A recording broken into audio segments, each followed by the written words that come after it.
Yes. Trustee Renfro? Yeah. Trustee Daniels? Yes. Mayor Ryan? Yes.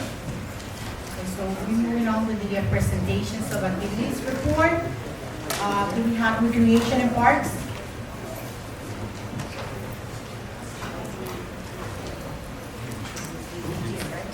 That's good. How about that?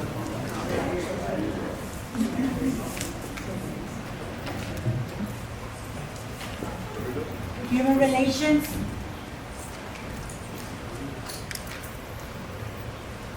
Personal or wireless facilities board? Hempstead Library? Okay. Traffic safety board? Some of the Cities Association? No report. Youth Council? Zoning Board?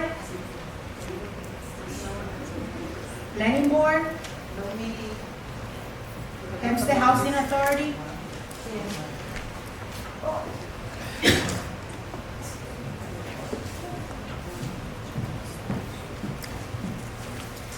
Good evening. Can you hear me? Okay, great. Thank you so much. So, good evening to everyone. I want to report for the Village of Hempstead Housing Authority tonight. On July 30th, the senior building that we have, which is Douglas Arthur Senior Village, secured a $125,000 grant that came from the New York State Municipal Facilities Program for the community room kitchen and renovation. The last process is happening now. I have to now submit the last part. Once that's done, then hopefully the next month or two, we'll break the ribbon for the construction for that. The second thing is on August 21st, the Hempstead Housing Authority participated in the Hempstead Housing Fair, which is sponsored by Senator Kevin Thomas of the 6th District. It was at the library. It was very well. Lots of questions answered about certain things that go on at the Housing Authority and how to apply.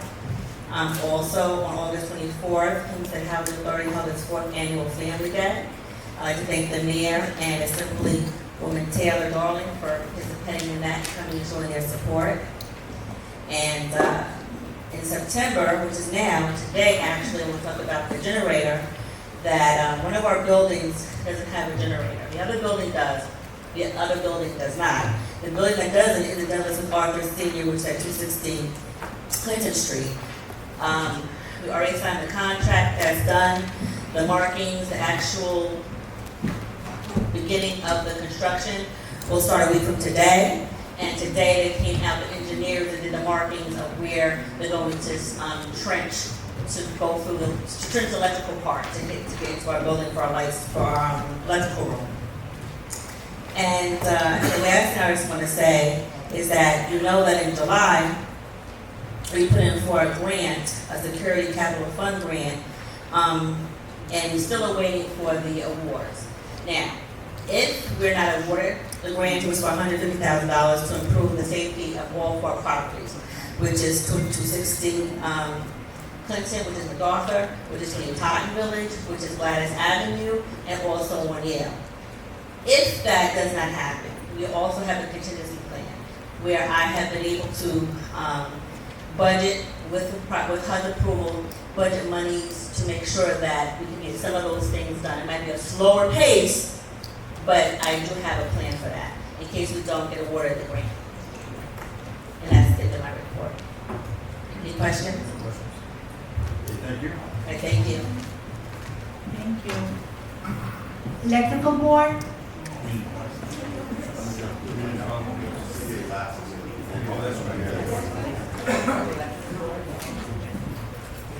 Good evening, Mayor, Board of Trustees, Village residents. I'm here to report on the electrical licensing board. We had a meeting on August 22nd, 2019, called to order at 4:15 p.m.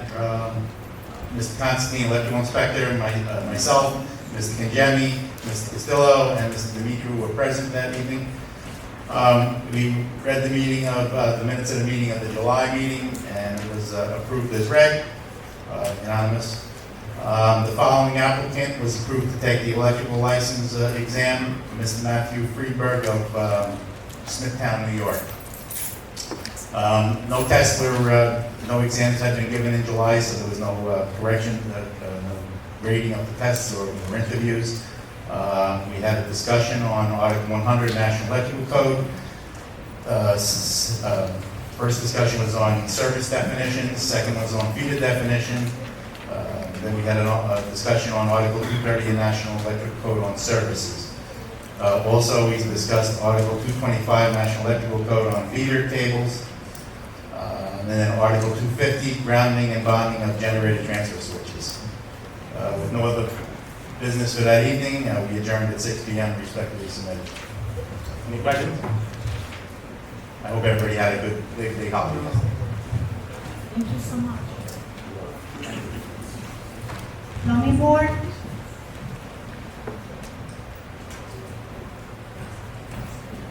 Good afternoon, Mr. Mayor, trustees. Due to a couple of the board members having extended vacations, there is nothing to report this month. Thank you. Historian? Chamber of Commerce? Oh, there she is. Oh, yeah.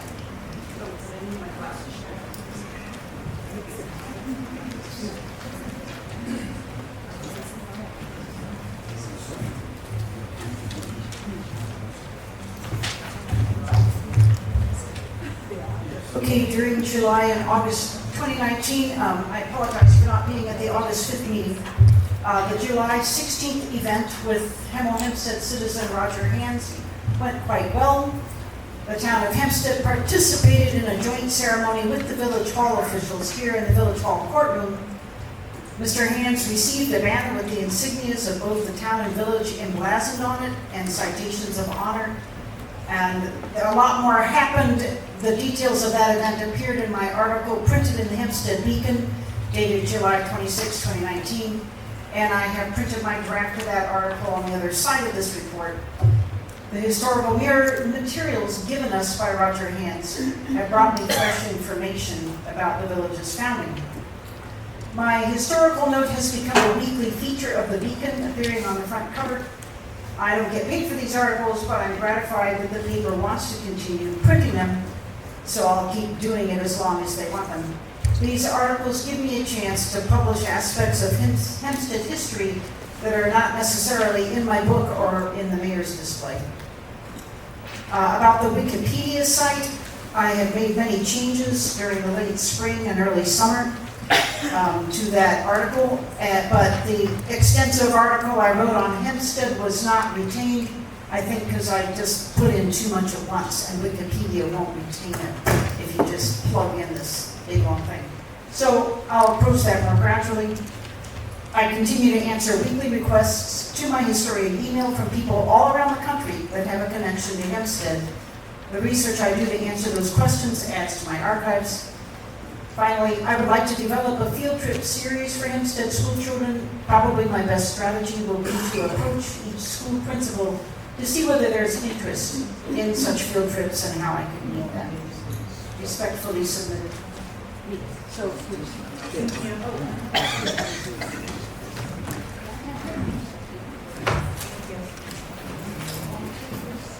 If anyone has a question on the docket item, please bring it up at this time. Otherwise, the open mic will be available at the end of the meeting. Please open. Hempstead Chamber of Commerce.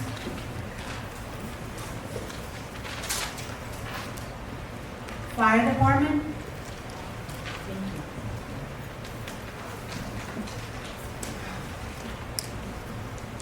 Thank you. Good evening, Mayor, Board, and village residents. This month was especially busy for the Hempstead Fire Department. We responded to 234 alarms. Breakdown is as follows: 26 rescues, 60 still alarms, 145 generals, of which one was an actual working structure fire, and 3 requests for mutual aid to our surrounding neighbors. There was 1 firefighter aided at that fire, since recovered, no civilian aided.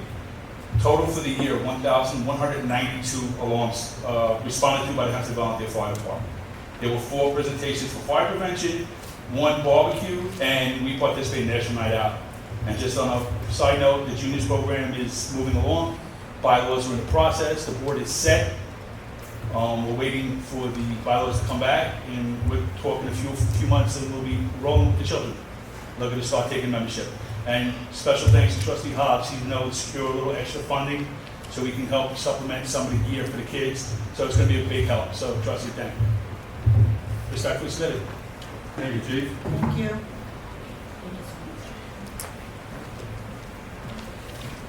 CDA?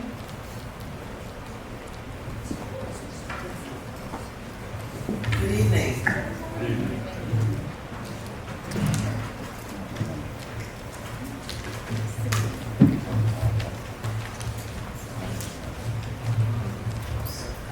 I realized I picked up the wrong paper, so I have to apologize. I'm going to have to do it from memory. So I'm going to talk about the main projects that we're working on right now, Safe Routes to School. We were originally scheduled to start work on the Jackson, Maine, but unfortunately the bid came back significantly higher than our original engineer's estimate. And so what we've had to do is go out to the state to request that some funding from the AEGS project be reallocated. And the reason that money is available to be reallocated is because Nassau County has taken it upon themselves to do most of the improvements, safety improvements along that main road that was earmarked for funding for ABGS. So the request is currently within, thank you. The request is currently within, with the state under review, and we are rolling out the educational component for David A. Patterson as well as Jackson, Maine this fall. With respect to CDA properties, I'm going to refer that to the latter part of my report because we have an actual presentation, just very short, 3 minutes or more. Main Street beautification is in its final phase. Trees plantings are completed. You may see benches around. Bike racks and trash receptacles are being completed. Water feature is under construction. We anticipate that everything will be completed by the end of September. I'm also pleased to report that the Treasurer's Department recently shared with us that they received a $299,000 plus reimbursement from the state. I am requesting. I understand that this money can be used for water, sewer, and street improvements. I am requesting that this reimbursed money from the Main Street project be allocated to do the milling and repaving of those project blocks. I have spoken with Frank Germanaro, and he has told me that he currently has a contractor under contract who could do it for a price point of about $200,000. And additionally, he shared with me that he doesn't anticipate the sewer and water infrastructure improvements to be done within the next 2 years. That Main Street is in need of improvements desperately. I don't even like driving down it anymore. And so I would request, although the funding is unrestricted when it's reimbursed, I am specifically requesting that the board approve that funding, at least a portion thereof, for the milling and repaving of the Main Street along the project area. And we will be going out to petition the state for additional monies to continue the improvements going further up Main Street. And so I'd like to be able to have a press event upon the conclusion. Oh, also Frankie said that repaving can be done at the end of September or early October at the latest. And we'd love to have a wonderful press event celebrating all that improvement, subject to the board's approval, of course. Motion 30, in cooperation with ABA Leadership Center and Genesis Construction, the CDA funded its second bilingual training we had originally enrolled 40 residents, but 54 showed up, and 46 of them completed the training. We're now working diligently with Reverend Benjamin to get those individuals placed at different work sites, including lobbying the county to have them placed at the A. Holly Patterson work site as well. So now I'm going to shift back to the CDA properties. And you have the pictures in front of you. I also will share with the board. The mayor, I've shared these with the mayor in the past, but I have written to share with the entire board. And I also wanted the community to see. This is 38 Thorn. This is what we proposed at 38 Thorn. Can everybody hear me? Yes. So this is what we proposed for 38 Thorn. The CDA owns, how many properties do we own? We own enough properties to do 8 of these units. The Linden properties, we can put 3 on we combine the Linden properties that we own, we can do 3 of those on the Linden properties. Now, let me explain what this is. These are like condos, basically, cooperative units. We, subject to zoning and board approval, which we go before the zoning board on Thursday. These are 3 bedrooms, 2.5 bath properties. We're requesting that the zoning board subdivide the lot so that each parcel would be a separate home ownership unit. And the taxes on those units would be halved by subdividing the lot. We're also including components to make them what we call net neutral, meaning we'll capture the rainwater and use it to water the grass and flush the toilets.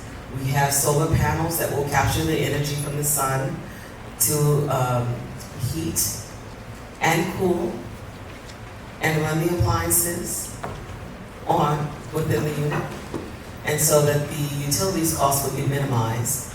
We've also done very strategic landscaping to minimize on the landscaping costs and the need for watering. So this is the front of the unit, and this is the back of the same unit. And so those of you who know the properties on Thorn, those lots run very deep, about 250 feet deep. So although you see the back and you see where the car is, there's a garage. Behind that garage is also greenage as well. And I should share with you, I have the architect who designed it here. His name is Jack Prescott, is here with me.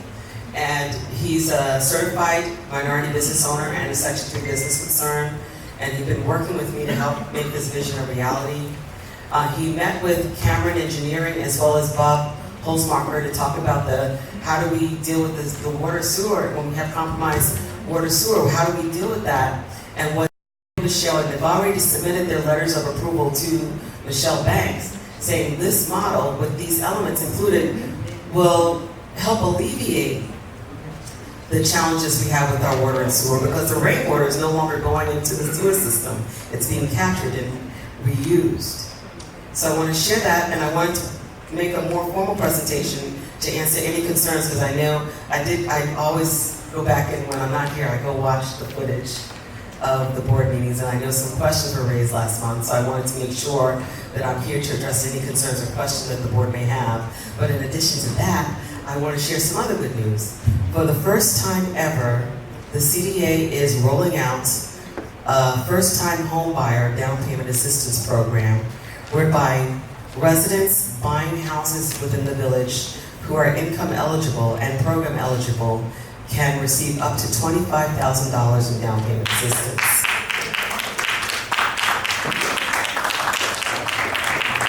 This is modeled after Nassau County's program. We are refining the details. We're not reinventing the wheel. We're just taking Nassau County's program and we've allocated money. Some of that old money, we had thousands of dollars, unfortunately, that our seniors never utilized from 3 years ago for our residential rehabilitation program. So we asked that our contract be modified and we repurposed that money for down payment assistance. $200,000 to start.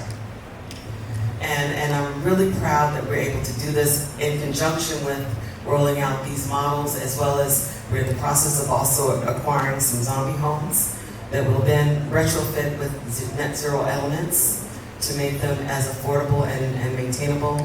And I won't even start talking about the Hempstead Community Land Trust.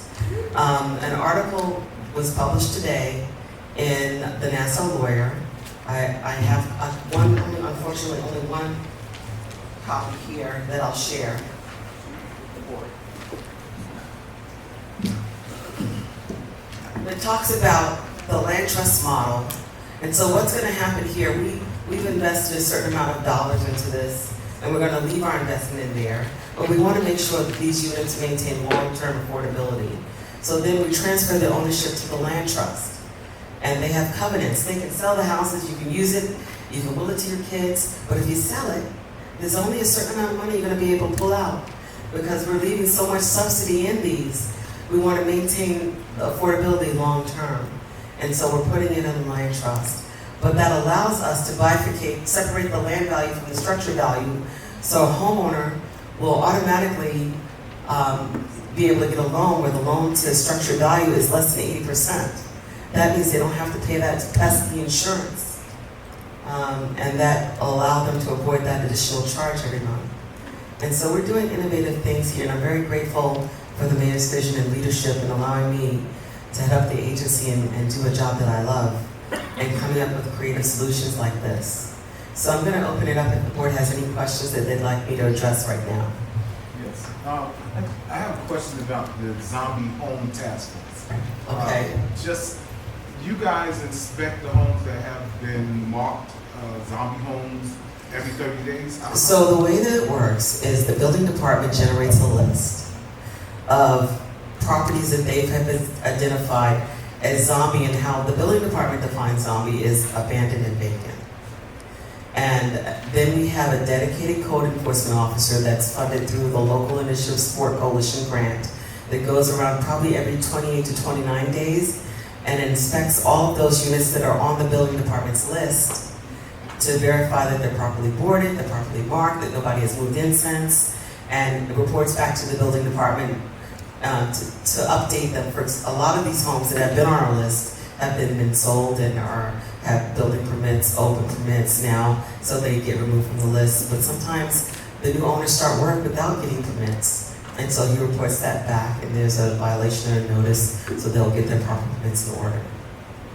Yeah, all right, I'll meet with you, I guess sometime next week, because there's several homes that was on that list that people took the boards down and squatting in it.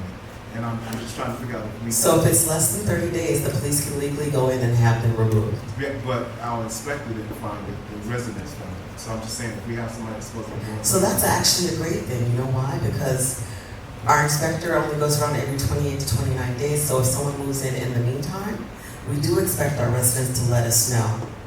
Because he has a cycle where he inspects a block, like 1 week he'll do one series of houses, and the next week we'll do another series. But if someone moves in the interim, we do expect our residents to let us know so we can get right on top of that. So that's a great thing. So what happens when they fall from the crack? Let's say they inspect them and get on the first day. Unfortunately, then tenants who may be savvy then have, if you don't mind, I'll speak to that. I can. I mean, that's a hypothetical question. Is that Well, Hypothetically. actually, it's not.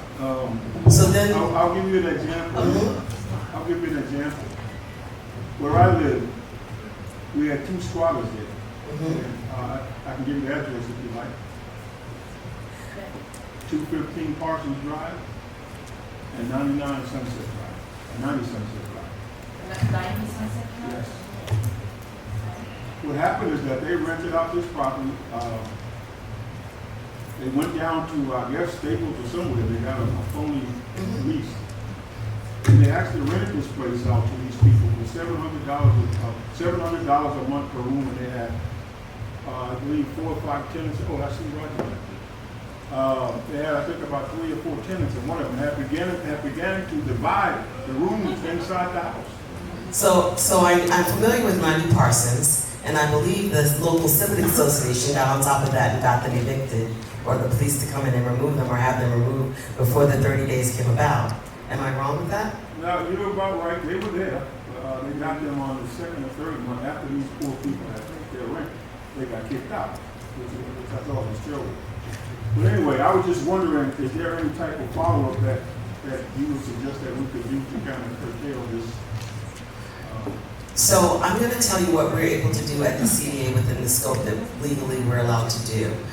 And again, for 90 Sunset, I'm very much aware of that property. I'm aware that the Cathedral Gardens, is that right? Is that the civic over there? Country Club Estates. Country Club? Yeah. Sorry, Country Club Estates. I know that some of the officers who live in the neighborhood went to the home and spoke to the tenants, and they explained the situation. But because they had been there less than 30 days, they were asked to leave, and they did leave. Now, with respect to 215 Parsons, unfortunately, there has to be, typically when, after 30 days, a squatter gets tenants' rights. And we have to go to the landlord-tenant court to legally evict them if they don't leave on their own. Which takes a long time. And that's beyond the scope of what the CDA is able to do. But I was hoping that we would have something in place so we could probably inspect these units at least every 20 days. So, I'm gonna, real talk, it's already very expensive to inspect them, because each house that's inspected takes about an hour to inspect the house and then write up the report to give it to the building department and to put it in the system. So if we're dealing with 70 houses, you know, and our inspectors paid on an hourly rate and there is limited funding available, we would be happy to increase those hours if the village saw fit to give us additional funding to do so. Can we get a report, then give us a report each month of the homes they inspect that homes? There is already a report as part of his invoice. We have actual addresses that he inspects every month, so I can provide that for you tomorrow. Thank you. And each month, moving forward. I thought that was an employee. That was He is an independent contractor that was, Is that the funds that we transferred over in order to satisfy a grant? We had to have a different bucket of money? I'm not, could you repeat your question, because I'm So confused. there was. It is grant funded. Right, there was one, we had to pass a resolution to send that money basically over to the CDA. Correct, in order because we pay up front. We write our check, the CDA writes the check. No, that's not my question. What's your question? My question is, but I thought that was for an employee. I didn't. No, it's for a consultant that was properly procured. I guess the concern I have is just with, I think it's very innovative, the design is very innovative. I think the reclaiming water, I hear what Cameron engineer is saying, but one house is not gonna make a difference. It's like giving the wheel a tic tac, in my opinion. That's not gonna make any impact in our water usage or anything else. What I'm gravely concerned about is, you know, if we're taking a lot and we're splitting a lot, and we're going to the zoning board to do that. Now, once we do that, everybody's going to want to do that. And once the zoning board approves that, it makes it very difficult for us to now deny others that want to do the same thing. And that's more of a for-profit type of strategy, even though you're using it for affordable housing. But it's very concerning that you know, why don't we have an empty lot, why can't we just build a house? Why are we trying to build a two-family home on a single-family lot? That's part that really. So let me go down the list. So first of all, this is not a first impression zoning request. We have subdivision of these types of lots already approved by our zoning board. This is not the first time it's come before the zoning board and already been approved, number one. Number two, you are right that I am taking what I call an entrepreneurial approach to government to come up with creative solutions to create housing options that our residents, current and future, can really afford. Because what's happening when you take the time to build a ground up lot, then a ground up house for a single family home, the mortgage is going to be about $450,000 to $550,000. And current residents and residents who are income challenged can't afford to live here. So we're looking at other housing options where, say, a homeowner who's currently retired on a fixed income, living in a 5-bedroom house, we've had complaints that our seniors have nowhere to go. Viable housing options that our current residents who may choose to downsize, or young professionals who may want to live in a house but not an apartment, or young families can't afford. And we're trying to be innovative as we approach the housing crisis on Long Island. But we have lots that you currently own, Yes. like on Laurel, where you can build a single family structure on and still Correct. subsidies make it affordable. So why aren't we doing that? Affordability is relative. Why aren't we doing that? Why are we going to the zoning board to recreate the wheel when we have the land and we can just build, we can even go modular if we wanted to, and layer in subsidies in home affordable. I have grave concerns about making these two-family homes sprout up in single-family neighborhoods and then condoing them. Then what's to stop? Next you know, the guy on the left side wants his house brown. The guy on the other side wants his house yellow. One guy fixes his roof, the other guy doesn't fix his roof. These are all common spaces and going to cause a lot of trouble and kind of setting a precedent. And I just feel that as an agency of the village, we shouldn't necessarily be going out and doing kind of spot development that are outside the character of the existing. So if I may,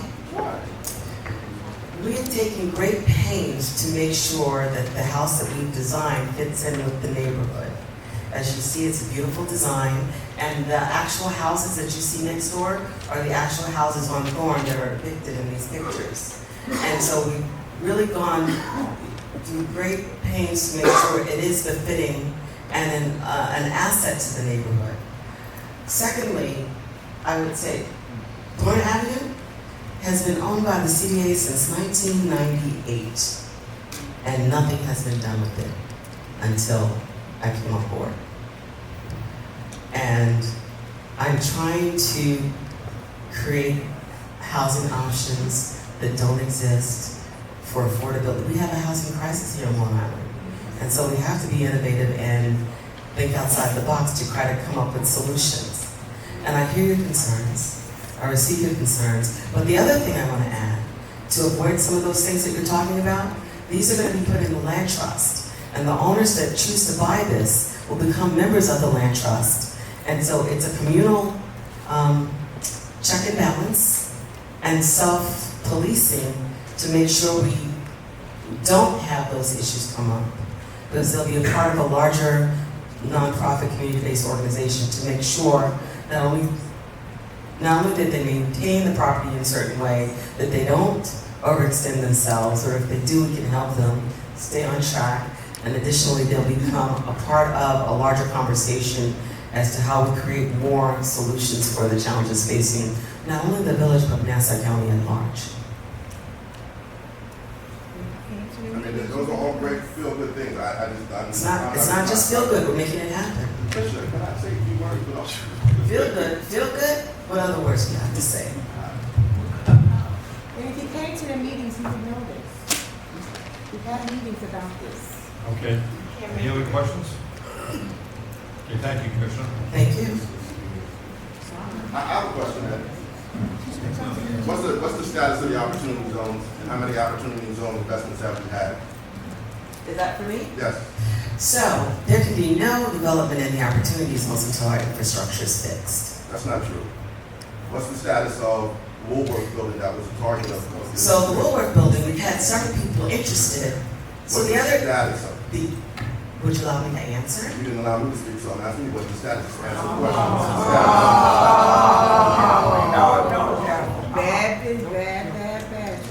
So we've had several people interested in the Woolworth building, but the principal person who expressed interest will not proceed until the master development, the argument between the two partners under the master development agreement settle their lawsuit. Does that answer your question? Okay, thank you. I should mention that quite a few of the questions that have come up, that they're all targeted for the open mic at the end of the meeting. Continue.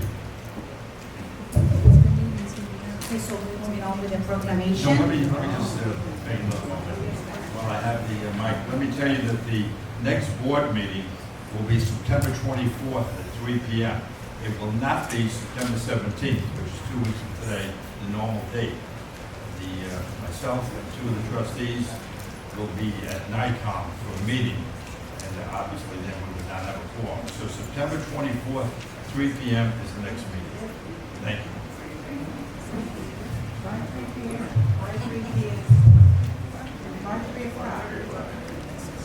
We're going to move to the proclamation.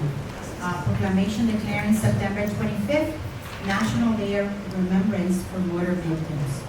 Whereas the National Parents of Water and Children, the UNC, established September 25th as a National Day of Remembrance for Water Victims as a result of unanimously passed resolutions by the U.S. Senate on October 17, 2007, and the U.S. House of Representatives on May 14, 2007.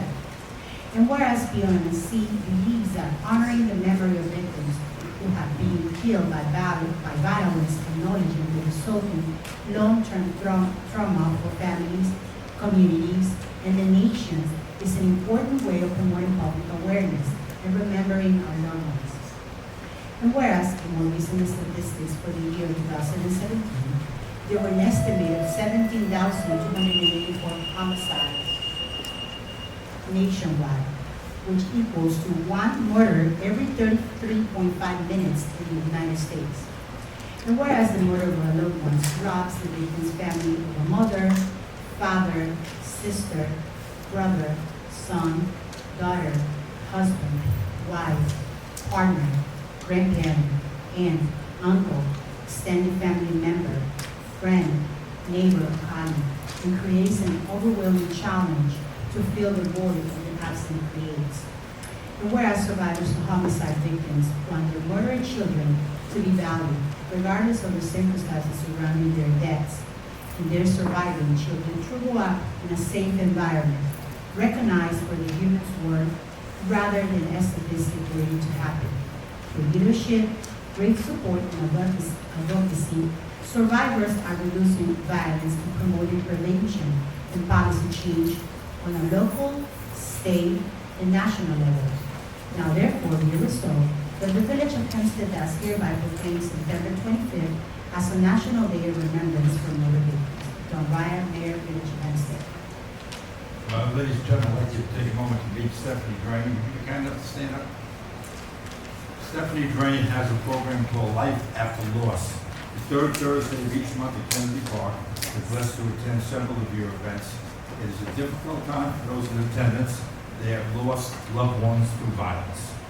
She lost her son on her. And we all feel for you and anybody who has a situation similarly who wants to come down and share their grief. There's comfort there, and we applaud what you're doing. And I personally have my congratulations. I'm sure the trustees enjoy what you do. Thank you. Thank you.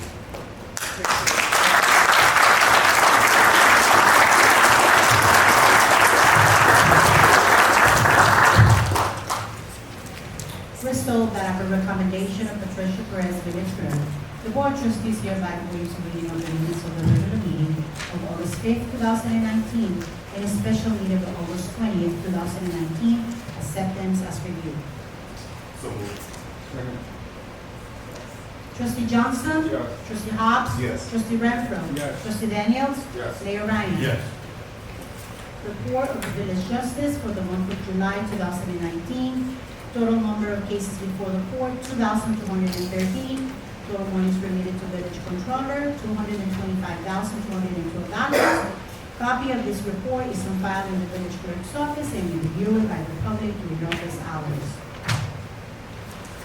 Mayor Ryan and Deputy Mayor Renfro approves miscellaneous license and permit application as reviewed. Resolved that upon recommendation of Cherise Vanderbilt, Village Attorney, to authorize settlement of the tax royalty matter with Mayfair Nursing Home and A Mayfair Care Center, Inc. for the property known as 100 Baldwin Road, Hempstead, New York, for the tax years 2013-14 through 2018-19, in the total amount of $125,000 in two payable equal payments of $62,500.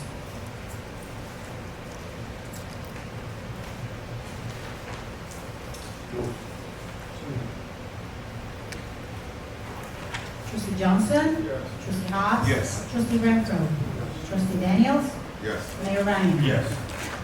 Resolved that upon recommendation of Cherise Vanderbilt, Village Attorney, to authorize settlement of tax royalty matter with CBS Albany LLC for the property known as 216 Henry Street, Hempstead, New York, for the tax years of 2015-16 through 2018-19, in the total amount of $35,000.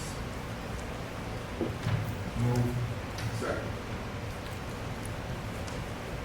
Trustee Johnson? Yes. Trustee Hobbs? Yes. Trustee Renfro? Yes. Trustee Daniels? Yes. Mayor Ryan? Yes.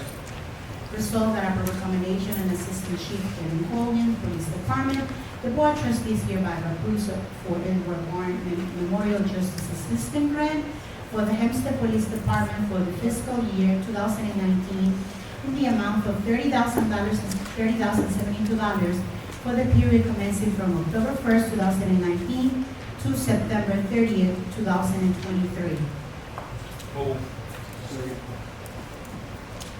Trustee Johnson? Yes. Trustee Hobbs? Yes. Trustee Renfro? Yes. Trustee Daniels? Yes. Mayor Ryan? Yes.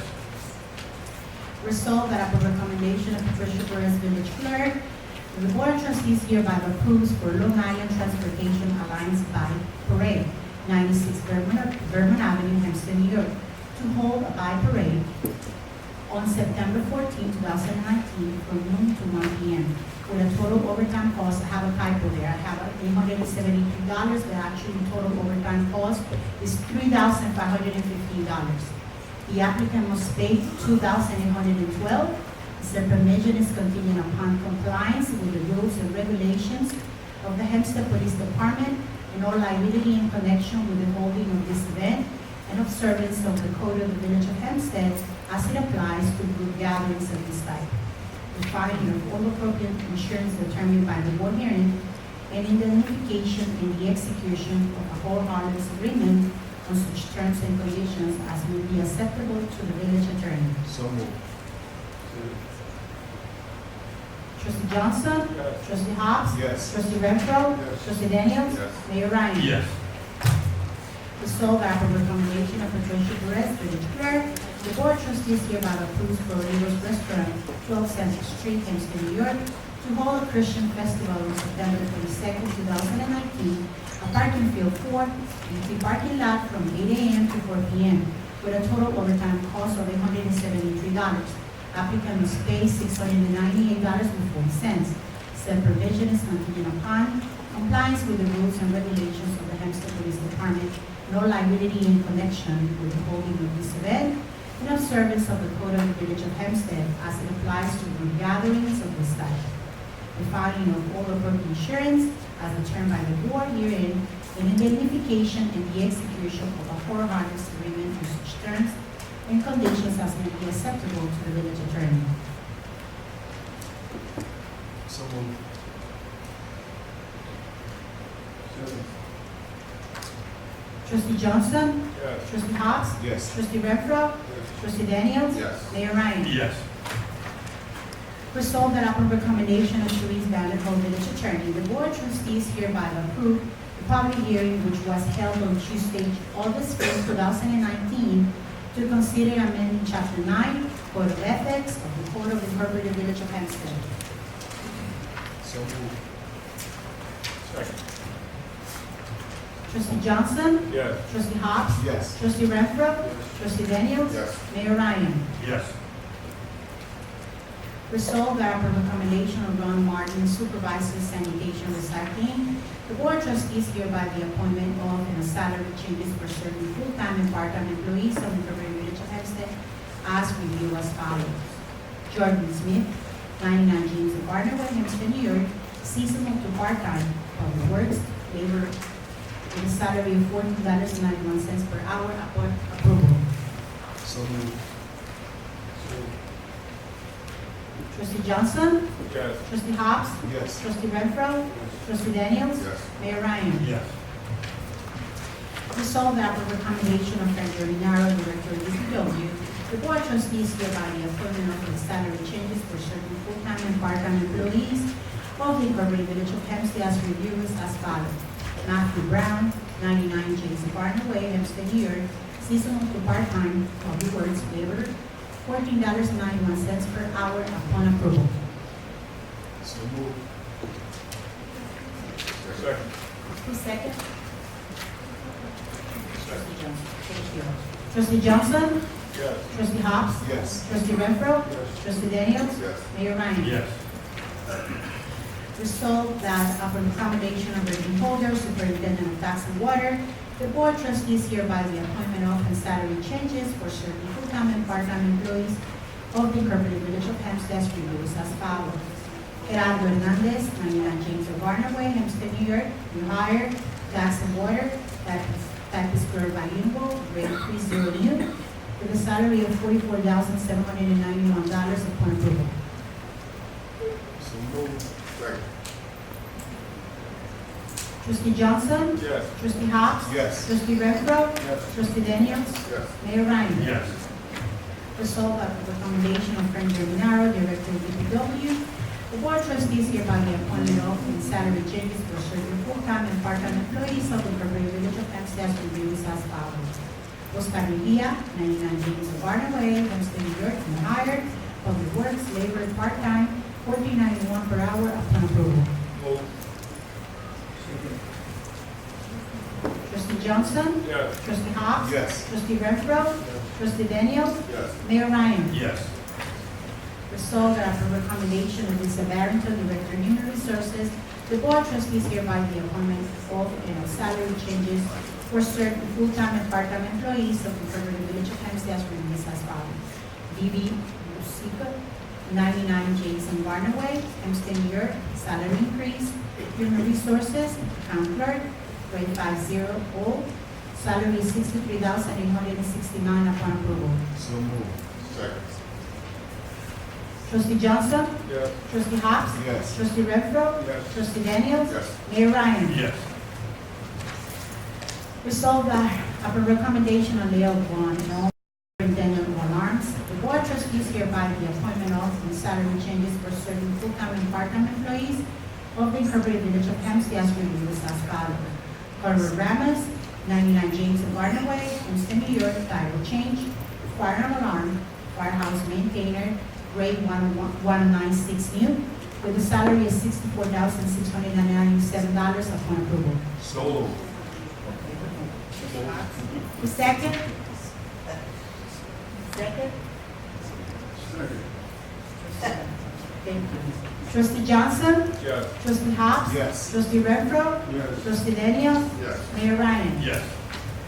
Resolved that upon recommendation of George Gio, Village Treasurer, all meeting bills ordered by the Board of Trustees on check warrant dated September 3rd, 2019 be approved as previously reviewed.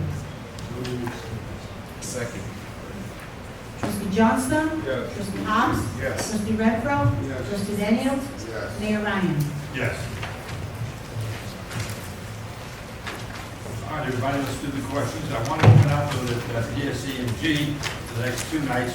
We're going to turn off some of the electricity between 8 a.m. and 3 p.m.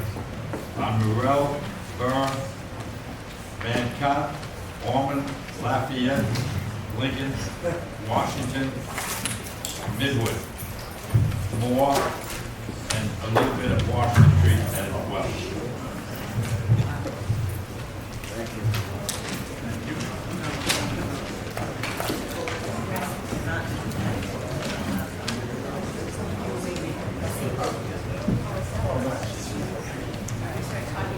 Here we go. Reginald Lucas. Let me guess. No guess. All right. Good evening, everyone. Good evening. You know, over the summer we had casualties, and it seems as though we are getting to be used to the casualties of violence. And so we will subjected to statistics, but we should be more serious about the violence that's going on. Even though when I call and I ask about what's going on, they say nothing's happening, mainly because no one has been shot to death or beat to death. But people are coming to me and saying they get shots every night.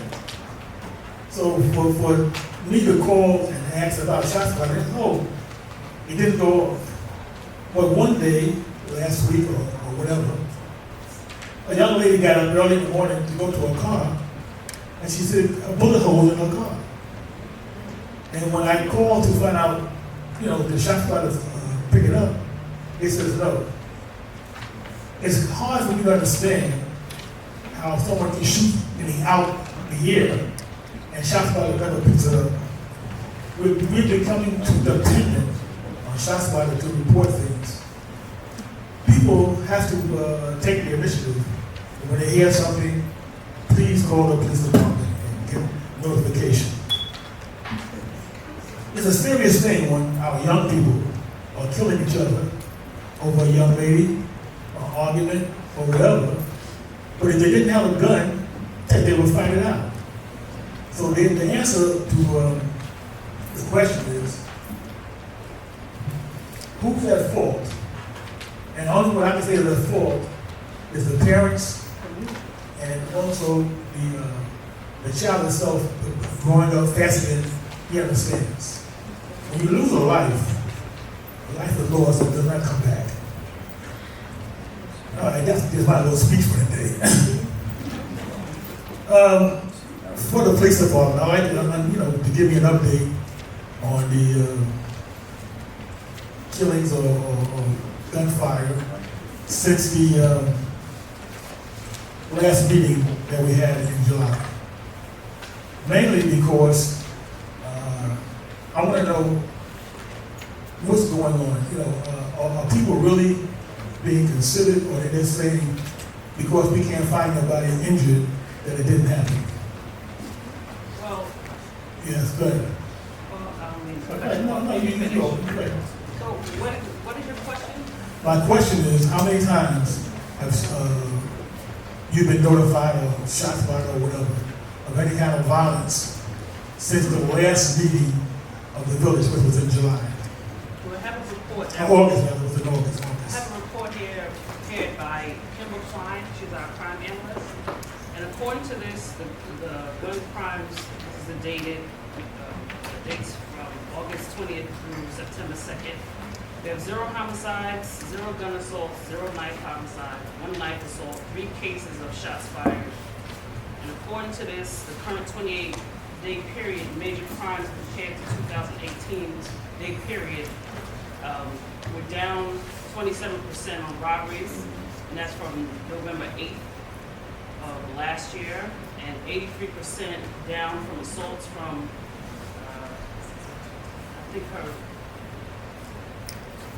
from 18 to 3. Gun violent crimes down 62%. She didn't report any burglaries. Property against crime down 24%, and total crime down from 58 to 33. That's 43%. So would you give me his statistics rather than telling me how many people were injured in the village of Hempstead? Well, that number was not left to me. I'm actually just coming on, starting at 6, so I can get that for you. I don't have that specific number at this time. I thought it'd be that, when you come on, you get all the serious crimes first before you even, go out on duty. Do you get that, or? Well, I came straight here. I got the numbers and I came. Okay. They gave me this and then I came straight here. So if you need anything specific, I can get that for you. Yeah, I need something specific, yes. Absolutely. Okay. Now, also, we have to understand, I called the building department last week about 3 or 4 times. And the reason why I called, because one of the buildings on Hamilton Road, 140 Hamilton Road, at once I had a red X on it. And then for the last 2 weeks, the red X was gone. Car parked in the driveway. The garage is still boarded up, but the front door is not boarded up, and the windows are not boarded up.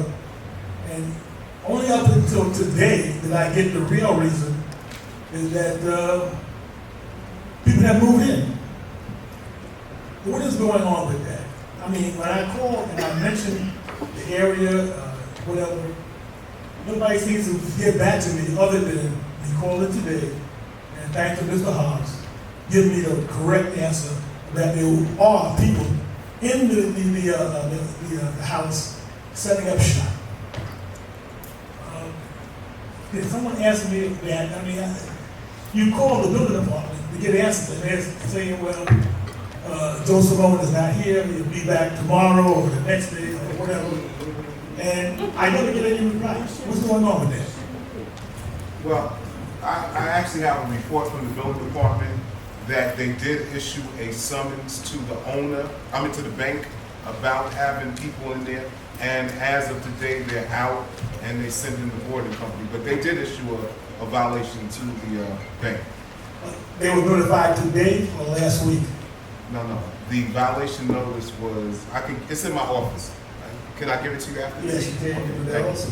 All right. Well, the reason what I'm saying is that when you call up and you get specifics, someone should go out and investigate. You know what I'm saying? And after a while, you also fall into the category of why should I complain? Nobody will check it out. No, thank you. Ms. Lucas made a good point that I want to emphasize. When shots were fired, call the police. I know I had a neighbor call me and say Martin Luther King Drive down, there's shots being fired at the door. I called the police because they said they had not. The police went down to Martin Luther King Drive, and remarkably, it wasn't not until the next day, as Mr. Lucas pointed out, that a lady entering her car on Oakland Street determined that there was a gunshot in the car. Perhaps because the shot spotter did not go off, perhaps the shots were fired from inside the building or inside the car, in which case it minimizes the ability of the shot spotter to pick up that. The call to the police is the point you made, and I just want to emphasize that. Renee, Bethany, please. Renee?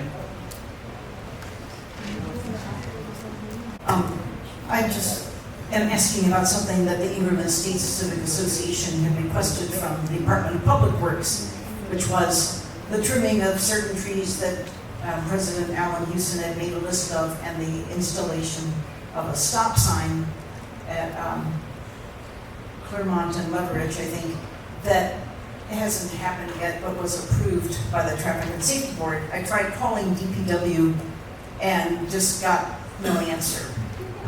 What can I do besides physically going down there to find out? I called several times and nobody picked up the phone. You definitely call me. I know extension 555 to 554, you should be able to get the answer. You can call me or any of the trustees, and we will respond to your concern. Okay. Also, the number 311 to the file on Good point. But no. to 4860311, is that correct? 478-6333. 478 NEED, N-E-E-D. Anybody has any problems in the village of Hempstead? Call that number 24/7. Your request will be noted in the computer system. You will be given a reference number. That request is routed to the proper department. If you don't get some kind of satisfaction, you can call back with the reference number. You don't have to start all over again, and you don't get the runaround. 478 NEED 6333. Okay. Thank you. Thank you. Thank you. Elizabeth Smith? Complain about anybody working for the village. But it's time people speak out when they do not get treated with respect when you come to this village. Because at the end of the day, we are taxpayers. They work for us. We don't work for them. And I had an encounter with the deputy clerk, Samantha Fountain. She was very rude, very disrespectful. I did not get my answer. I sent each one of you a letter. I hope you got it today. If not, it was in the mailbox.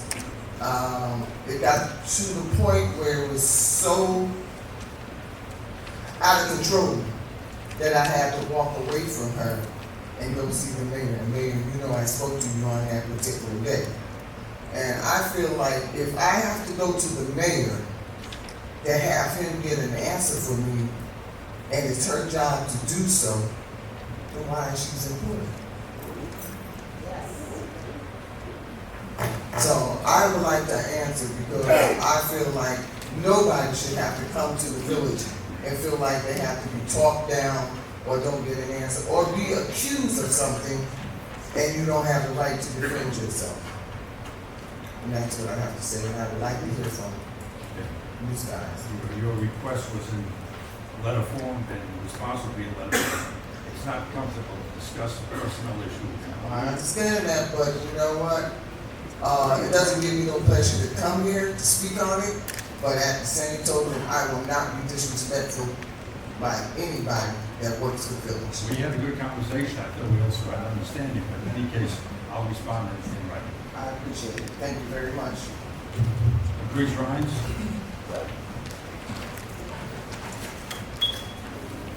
Good evening. Deputy Daniels. We had meetings, Trustee Daniels, we had meetings about this that you could have voiced your concerns. If you have any questions about the land trust and what this is about, next time come to the meetings. And no, I take it personal because we've worked on it. People from the community have worked on this. The people from the community, not you, not Renaissance, not any business. The people from the community have come together to work on this. And this benefits the community. And this helps people who have low income that want to afford a home, and it gives them a different choice and a different style of home, and it's helping the environment. So next time you have questions about this, I would say it would help you to come to the meetings. There were open community meetings about this. Educate yourself. I'm glad they didn't say anything because it shows what your interest is, and I'm very disappointed. I'm very disappointed in you. Very disappointed. In regards to, I went to a housing meeting, and I wanted to vomit how those commissioners were treating people who live in public housing. No one should be treated the way that they were treated. It was to the point that the commissioners are like, we're going to get up and walk out. They don't live in public housing. And how are these commissioners picked? I want to know the terms. Because there are people in this room that come to these meetings all the time that are willing to sit on these boards. And I think that we need to stop recycling trash. And I don't mean that, I mean that in a way that there's some people that sit on these boards that need to sit down and take a vacation. And I mean that openly. Because there's some people that sit on these boards. I'm not going to say his name, but he might have been drunk sitting on that board and disrespecting those people that lived in that building. It was wrong. And these businesses, we need money. We can get a lot of money from these violations because they don't clean. I walk through this village trying to lose weight. I walk in the trash in front of these businesses. They don't do what they're supposed to do. And on the second and third violation, they shouldn't be able to come in here and plead out to it. Make them pay. You make us pay our own homes and do. The way we're treated and disrespected in this building, it's not that you're doing it. Like you said, Joe can't do it so much. But the ones that's supposed to be out there going around, riding around, make them get out the cars. Stop riding around and get out and inspect. It's time out for the nonsense. It's not fair to us. And I really want to answer to that. How people that sit in this room, as far as this zombie homes, I bet you someone wants to volunteer to go and inspect these zombie. I'll volunteer inspecting a zombie home for free. Seriously. Have a community task force. Someone wants to volunteer because we love our community. What are we going to do about that? Anybody on the board, not even just the mayor, what are we doing? We have people in this community that I'll walk the community and I'll go inspect the house. I have a license. I do insurance. I get insurance for a living. So as far as the commissioners of the Housing Authority, the commissioners of the Housing Authority are appointed by the mayor. There are two residents commissioners that are voted on by the residents of the housing. So you do have two resident commissioners, and the rest are appointed by the mayor. As far as volunteering for the zombie home task force, you can check with CDA. I don't know if that's possible because Dr. Easley's in charge. That's Dr. Easley. We need to look into this. All right, check with Dr. Easley. All right. It needs to stop. And people are taking advantage because they know in Hempstead, Freeport you can't do it because they have their own electric company. So they know in Hempstead you can get away with it. They know in Hempstead you can get away with it, that's why they do it here. You can't do that in Freeport. Thank you. Honorable Earl Cooper.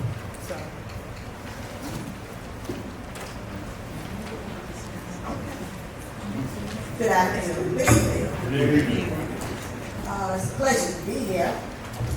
as a taxpaying citizen of this village. But before I begin, I want to thank you, Mr. Mayor, for returning my calls, assuring that my questions are answered, and to follow through on anything I see necessary. I appreciate what I see happening, at least in my immediate community. Thank you very much. I don't have, I gave a list of my concerns. I have it. Are you going to read it to me so that I will remember what they are? If that's the way to do it, it's fine. Fine, all right. You mentioned the Kennedy Park kitchen. Yes, I understand that the Kennedy Park, the funds that are allocated to the Kennedy Park, were, the kitchen, I believe, is being prepared, is ready? Sorry, the process, yes. It's in the process. Sorry. So we secure that money, we just have to do the last part to submit to Albany, and then we're gonna start. Actually, there's two things we're talking about. The kitchen at Kennedy Park is Oh, well near its conclusion. And we want to thank you again because you made those funds available. It will be completed shortly, but they're working on it as we speak. I'm looking at Tina Hodge-Bowles, who is very active at that facility. She seems surprised or not quite clear that the kitchen is or is not. To my understanding, it's working in progress. I haven't been there for the summer. Okay, it's working Don't go back in there. progress. I know what we can, if you don't mind, ask Keith Erickson, who with his staff there. Could you tell us the kitchen was gutted out last week. Oh, Everything was taken out. They came in, electric, they have the air conditioner put in, they have air conditioner also in the senior room. They poured the new floor. That dried over this weekend. They contacted me back in again this week. Put in the refrigerator, freezer, stove, sink, ice machine, and a tray warmer. They told us it would be a 3-week process. Right now we're in week number 2. So hopefully within a week and a half, it should be done. and what about the bathroom? The bathroom. What about that? Well, funds were allocated for the bathroom also, for renovation for the bathroom. I put that money. Sorry, nothing about that. They were done. All right. The bathrooms are completed? Yeah, That was. They were not completed ready. a while back. Yes, we had one there for me. That was completed a while back. Oh. I'll go to number 2 if you. Absolutely. Number 2 says saturation of group homes. May I ask my neighbor to come with me? I wouldn't want to walk from one house to the other. But we do. Okay, Patricia McNeil. I came here because I had an opportunity, a pleasure, to speak with Patricia McNeil about 2 days ago in reference to the saturation of group homes, homes for new What homes. can we do about it? On my block, we're on our second one, and we're about to be third, because I'm gonna turn mine into one, too. That's the only thing we can do. It doesn't make sense to keep staying here, paying these taxes, keeping their property up. And I have a male group home, and right next door, we're gonna have a female group home. I know you guys, I came to you guys before, I emailed each one of you guys, I texted each one of you guys, and you told me that you have to find out who's sponsoring it. I have no idea. We elected you guys to help run this village. I should not have to go on a search and destroy mission. You guys should be leading that charge, because then all of us here should turn our homes into group homes. That's what the village of Hempstead should become, is a group home population. Because no one seems to give a damn. Why should, and my block is a block where the kids cut through, going to the high school, going to the middle school, and I have the seniors on the block. Where's the security? These guys walk up and down the block all day long. At night, they're out there smoking their marijuana behind the little fence, this and that. When I walk the dog, they're trying to get the dog to come over to them.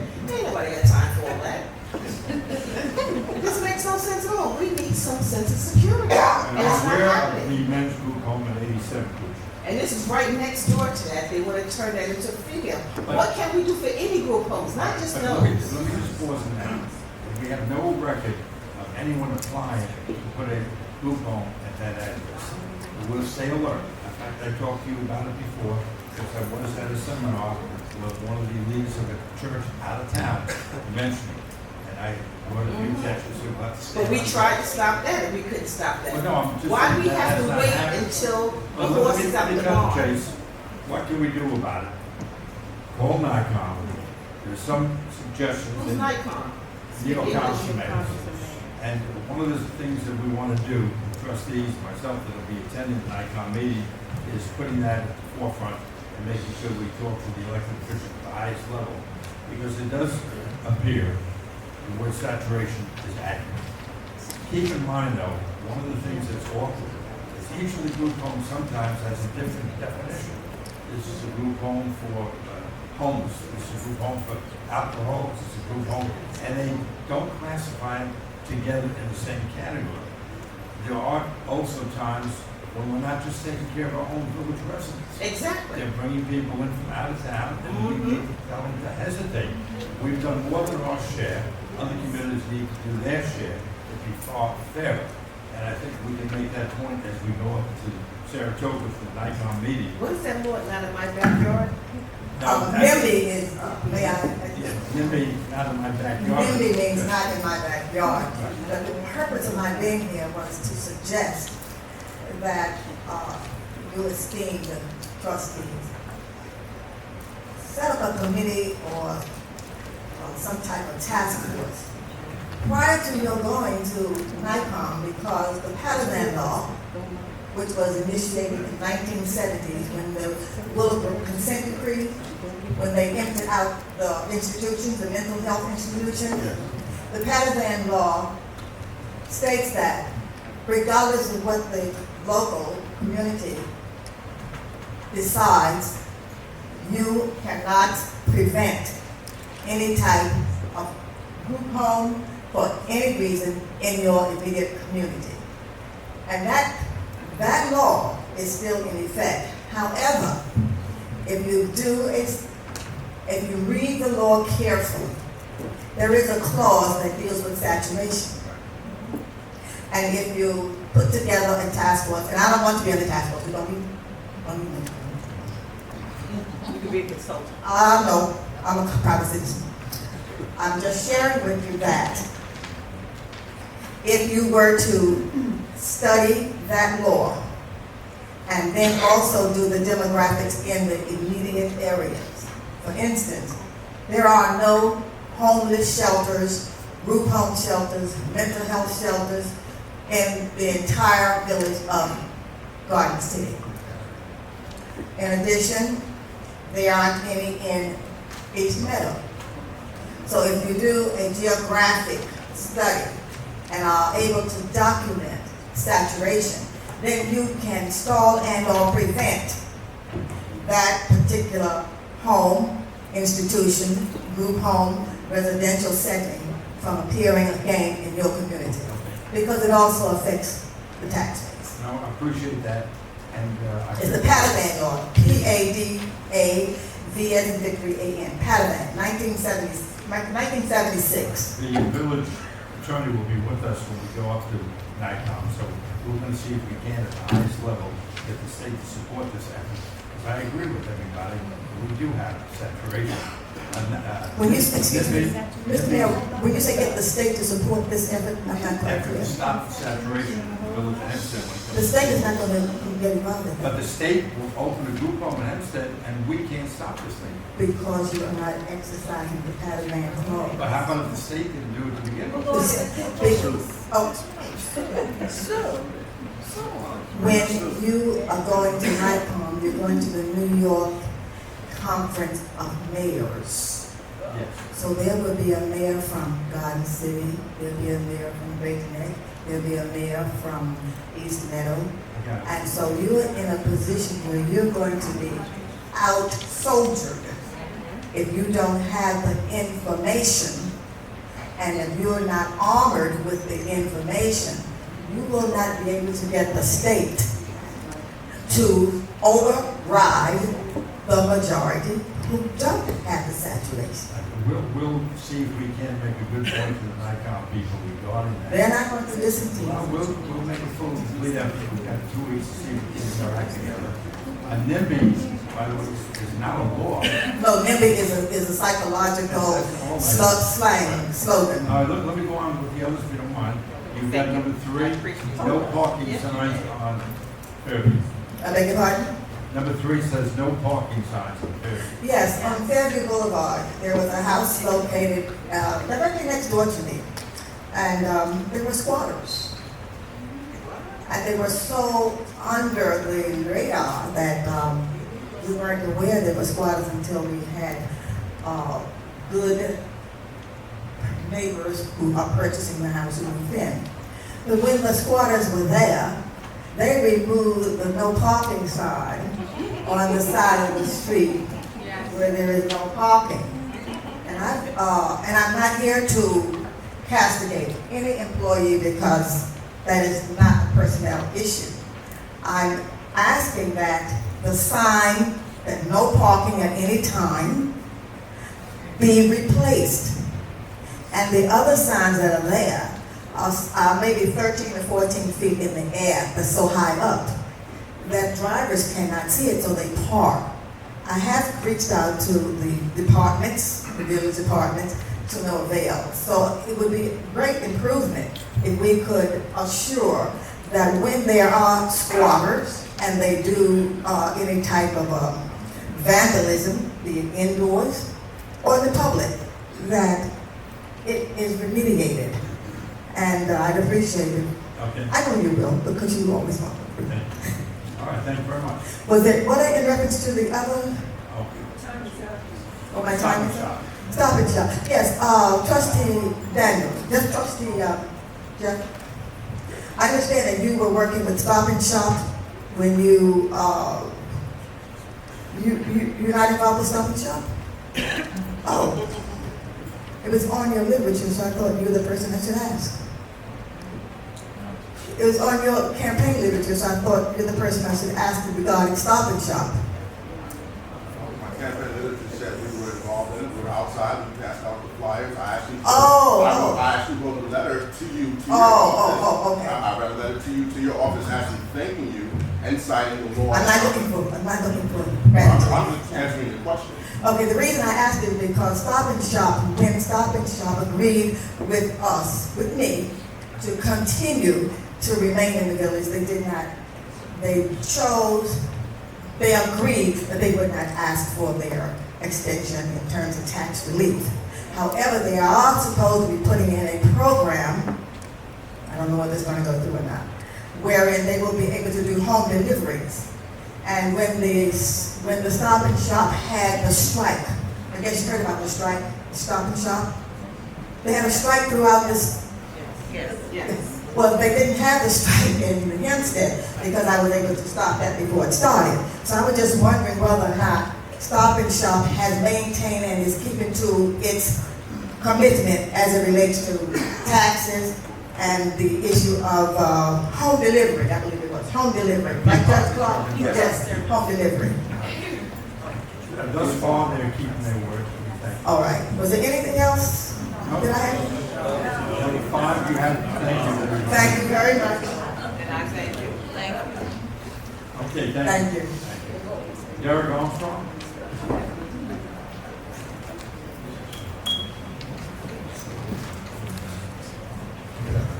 Good afternoon, everybody.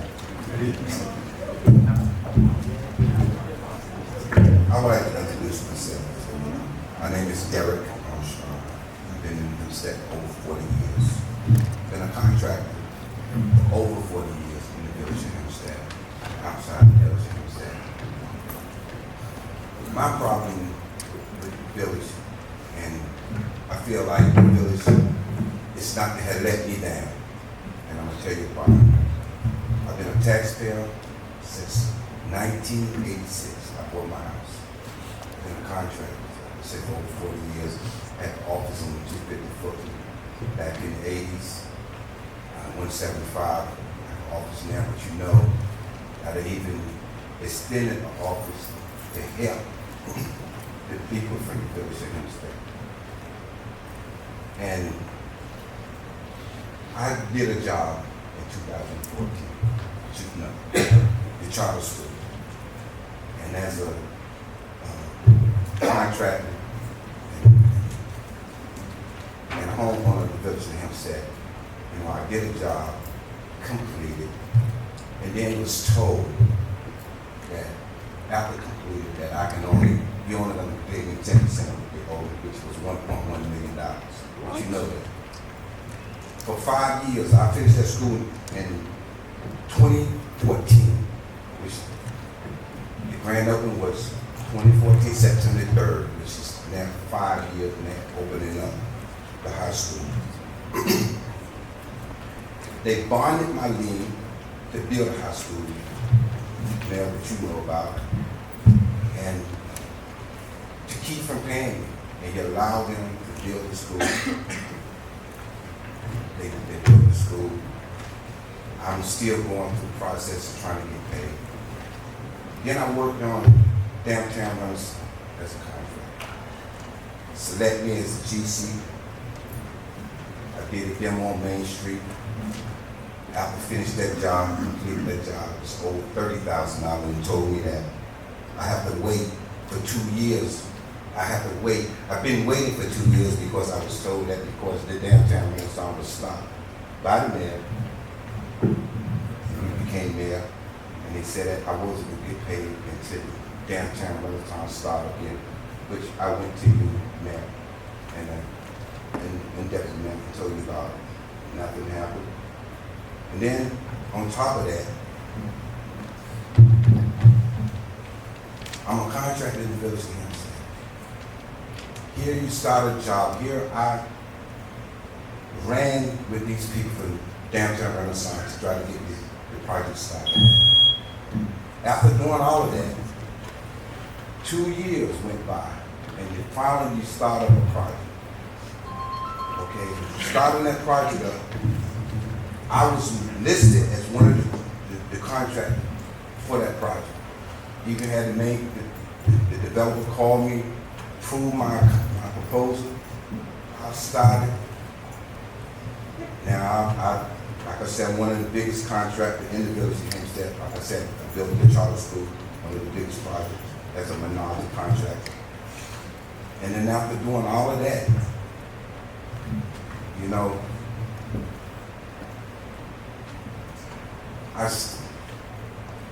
he tells me, I called him up in June when the project was starting, and I would want to know why I wasn't getting the work. The answer came back to me was that, this is the exact word what he said to me over the phone.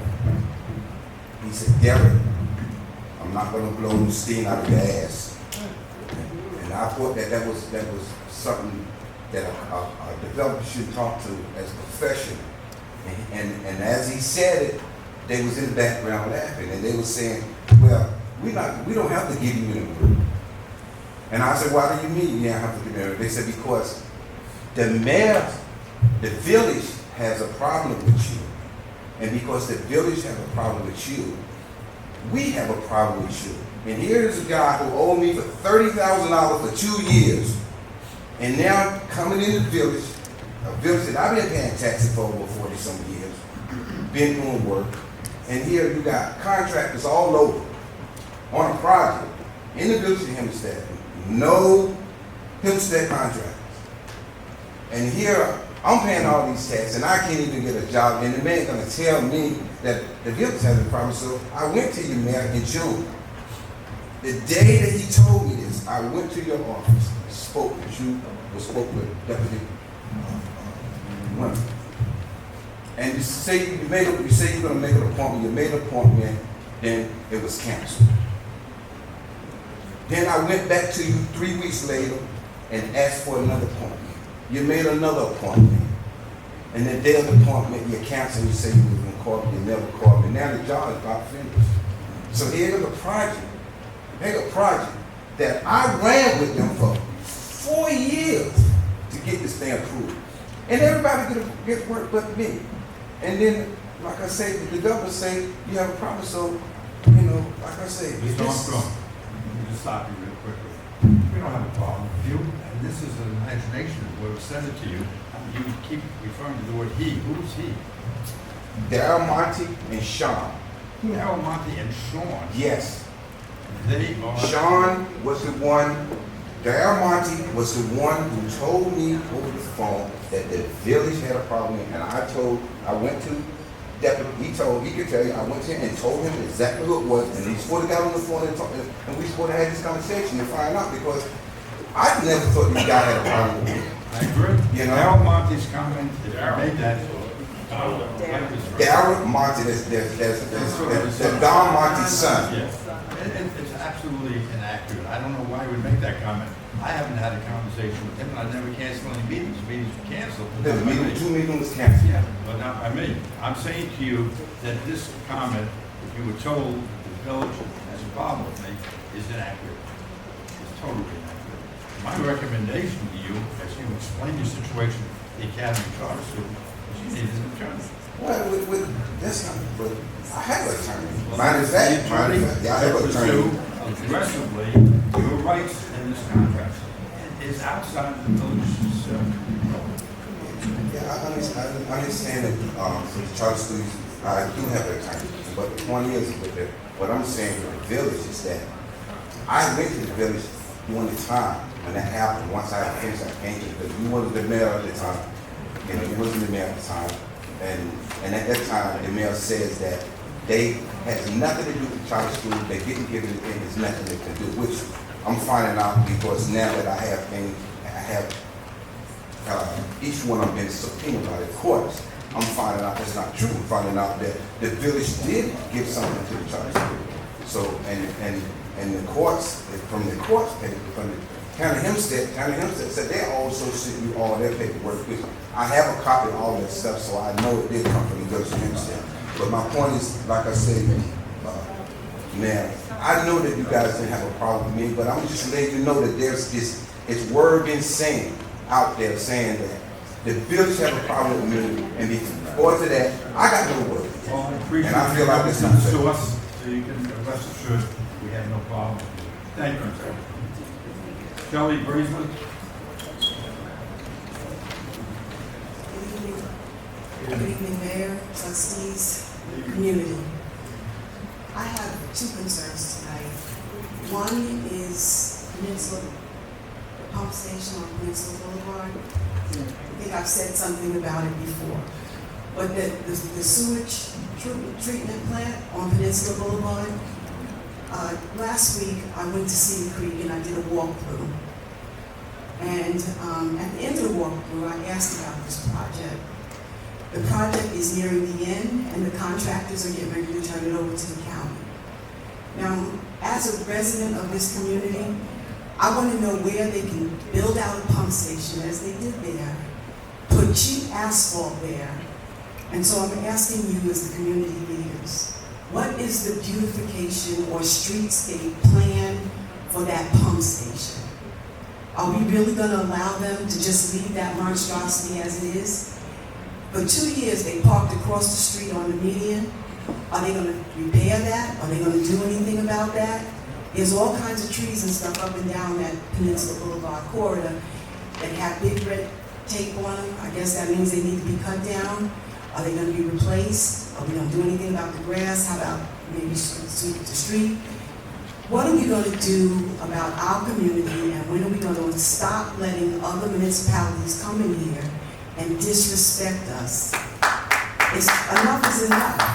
The smell is bad enough. And I'm not saying that we didn't need the pump station. We needed the work done. And I saw firsthand what they've done. So all of the sewage in Nassau County, from Freeport to Farmingdale, now is pumped to the one in Rockaway. East Rockaway. Right, what's it called? Anyway, it's all pumped there. And then west of that, You're talking about Bay Park? Yeah. Bay Park. They moved, actually, the purpose of that was to eliminate some of the flooding in Baldwin, for example. It did assist the village of Hempstead as well, and it's now going into the Seagull water area. But what I'm saying to you is all sewage is transported from Freeport to Farmingdale, goes to Bay Park. And everything west of that goes to Cedar Creek. I just did the walkthrough, and I think you guys need to go do it. I mean, because it really is interesting, and they want people to come, and they want people to see the work that's been done. But the immediate problem I have for the 11550 is, are we really gonna let them leave that like that? Anywhere else, it would be paved, it would be brick, there would be flower boxes. No, you asked a good question. Frank, are you a person here? Frank, come now. Frank, I don't know how much you heard, but let's see if you can bring us up to date on the status of the pump on Peninsula Boulevard. They have not yet left. When they do leave, the question has been asked by Ms. Brazley, will they have some kind of beautification? I haven't looked at the plans in a long time, but I think there is. I'll double check and let you know. The community needs to know what's going on, because it wouldn't happen anywhere else. And if all of us need to see the plans, and all of us need to insist that the county not leave that place like it's looking right now. It's not gonna look the way it does right now, but Ms. Brazley, he'll figure it out. Okay, the They're second. not finished, so you can't expect. But what I'm saying to you is the contract is near ending. Yes. And it'll be turned over to the county, so it's the county. It's near ending, it hasn't ended yet. They haven't left us yet. Please. You shouldn't just say that like that, but Well, that's being done. Okay. My second concern, the trees on Manor Avenue. The street was repaired, and we're very grateful and all the work that was done, but the street is naked now. Are we gonna replace any of the trees that we cut? We cut down all the trees on Manor and Surrey. We are gonna replace them. Is that gonna be in the fall? Yes. This fall? Probably between November and January.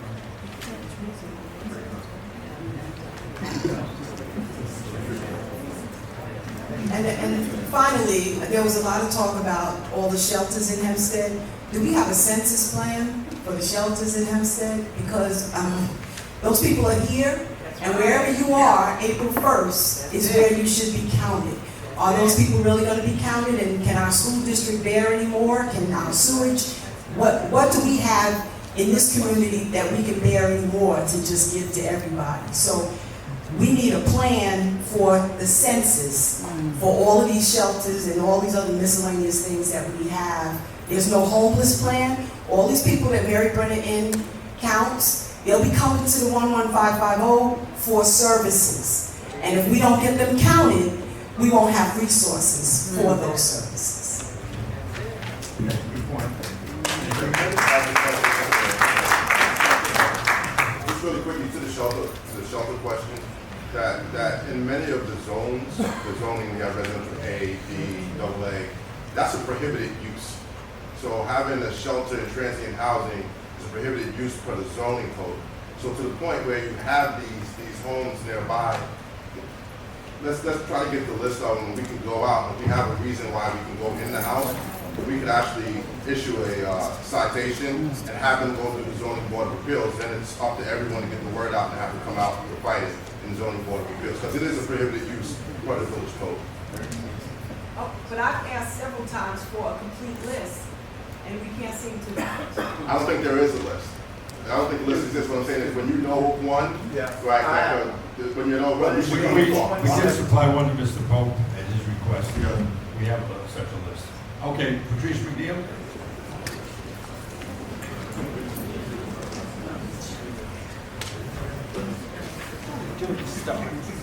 Good evening. Landscapers, professional landscapers, should they be licensed in the village of Hempstead to work here? Yes. Really? Yes. Does anyone go out to check? Because we have lots of landscapers, including mine, and he's not registered. He's not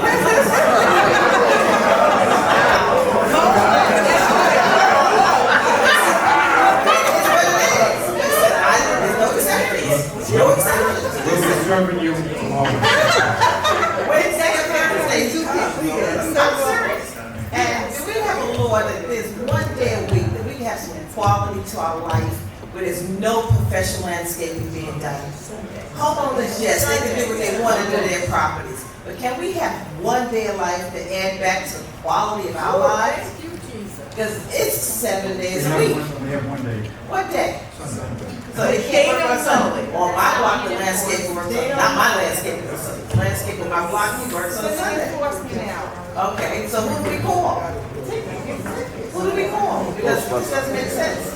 Every landscaper should be checked and verified that they're licensed to work here, and they should be notified they can't work on Sundays. All right, give her a chance. Okay, zombie houses for the village of Hempstead. I think they said we should call someone.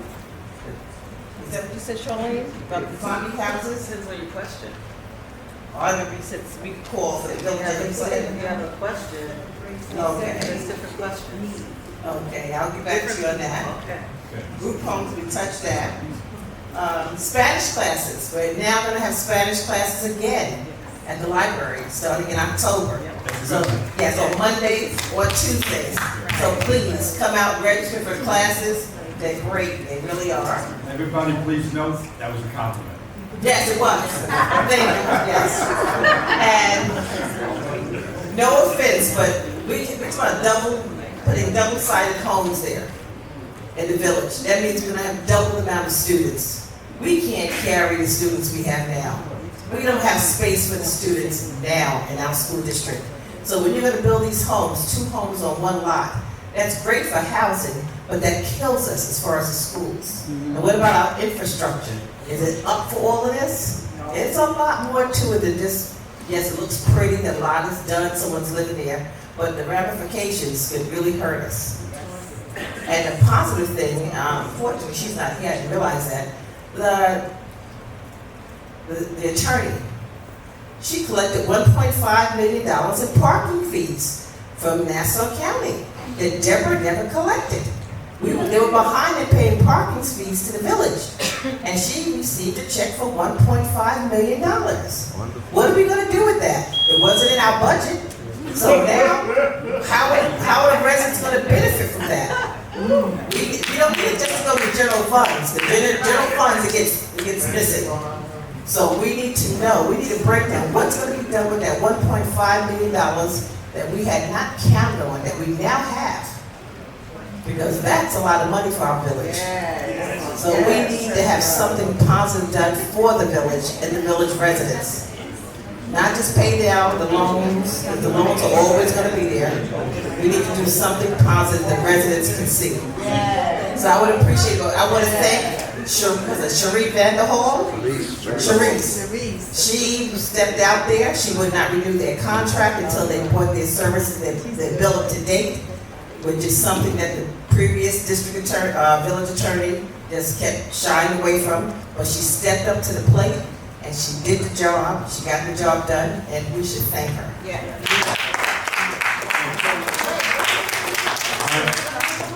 The Honorable Lance They gotta Clark. figure it out.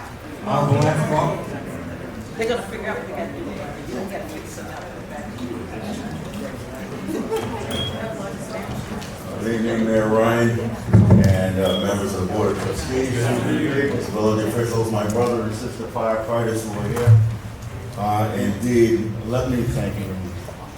Indeed, let me just say that first and foremost, I'm not running for anything. Those days are over for me. I've been a village resident for the last 38 years, and I've had every title that's elected for village government, except for mayor. And so I do have some idea of how this place operates and how it works. I've lived there, as I said, for 38 years. I was on the board village board from 1986 to 2001, and I was village justice for the next 8 years after that. And I like to feel that I serve with distinction.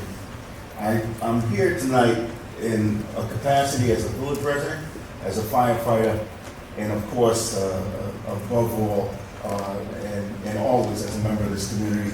I'm very appreciative for having served this community. But I'm here because I had heard that there were problems with the chief of my department. And I want to tell you, I've known this man for 30 years. And I can tell you that anyone that would make any accusation against him in terms of racism or harassment, they're barking up the wrong tree. I know Scotty Clark's pedigree. His daddy before him was Bobby Clark, and anybody who's been around here for more than 25 years knows Bobby Clark was a top shelf guy. He was general supervisor under the Garner administration. I served with him a number of years, and he trained his son right. Scotty Clark will never ask anybody to do anything that he would not do himself. And you know, a lot of people see the movie Backdraft, and they always show firemen going into situations with fire. And you can see everything, and you can see anything left in the movies. But when you go on a fire as a fireman, you don't see anything but smoke. And what does that tell you? You better treat the person who's going in with you right, because you don't know if you're going to need somebody to pull you out. So you can't be a racist. It doesn't go with the job. Understand, what you do outside is one thing, but you need to rely on your staff, your personnel. And there are people in the fire department, just like in the police department and any public service, they're knuckleheads and everything. But the key point is, when you get to the top of the tree, you know how to treat everybody. You demand respect, and you expect to give it and get it back. Scotty Clark is that kind of guy. So I stand here for my chief. I stand here for all the chiefs that have gone before him, but he is the top of the food chain. There's anybody that has a fire in this town, he'll probably be the first guy there, and he doesn't live specifically in this town, he lives contiguous, and he could be the chief of that department over there, but he cares about Hempstead, and he's always demonstrated. And I've never seen him treat anybody any way differently. I've seen him treat us all the same. And I hope that this board will understand. The Hempstead Fire Department this year is 187 years old. It is functioning very well. As volunteers, we don't get paid. I'm in my 29th year. I'm not as active as I was because I'm exempt now, and I got health issues like some people say, everybody that's approaching 67 years old. But I can tell you, I keep my ears to the ground, and I participate in my fire department because these guys are exemplary. And ladies, we got some ladies that you guys need to meet because they are tough as nails, and they do the job, and they never ask for anything. All they get is an installation done. And going back over the years, we used to spend a lot of money on that installation dinner. I don't know if we spend the same. But that's all they get. They don't get a paycheck. They do it because they like the job. And I know, Trustee Hobbs knows, because he's been in those situations. You walk in, you don't see anything. All you know is that you hope there's a hose line coming, you grab it, you go in with whoever shows up, because we respond by car. We don't get on a truck and then roll. That makes it that much harder. So whoever shows up, you hope you treated them right so that both of you come out alive. So I want to say, please, understand you can have disputes with department heads, but understand it hurts to be accused of racism. And I'll say that if you're a racist, that's a sin. But it's just as much of a sin to call somebody a racist or imply that they're a racist because it's hurtful. So understand, we have the best. Hempstead has been the best for years at the top of the food chain. Let's keep it that way. And talk to your department heads. You don't have to wait till you get to a microphone and out here in a public meeting. Have nice meetings behind closed doors and tell them how you feel, tell them what you're hearing, because the kind of chiefs we've got now, they will sit down with us and make sure we get it right. Please, remember, Hempstead Fire Department is the best. Not by accident, because these ladies and gentlemen earn it every day.